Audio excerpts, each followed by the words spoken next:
ഇന്ന് നമുക്കൊരു മാങ്ങാ ചമ്മന്തി അരച്ചാലോ.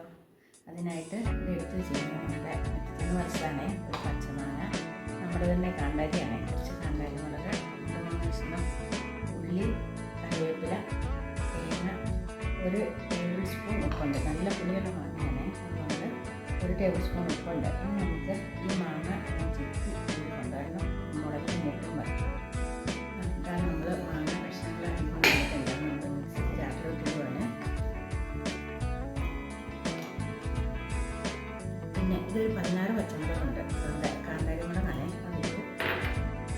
ഇനി ഇത് ഈ 3 കഷ്ണം ഉള്ളി നമ്മൾ എടുത്ത് വെച്ചിട്ട് കറിവേപ്പില, 1/2 കപ്പ് തേങ്ങ, ഉപ്പ്, ഈ സാധനങ്ങൾ നമ്മൾ വെള്ളം ചേർക്കാതെ അരച്ചെടുക്കാൻ പോവാണ്. നമ്മുടെ രുചികരമായ ചമ്മന്തി റെഡി. സിമ്പിൾ റെസിപ്പിയാണെന്ന് പറഞ്ഞുകൊണ്ട് ആരും നിസ്സാരമായിട്ട് കാണില്ല. അസാധ്യ രുചിയാണ് ചോറിനാൻ.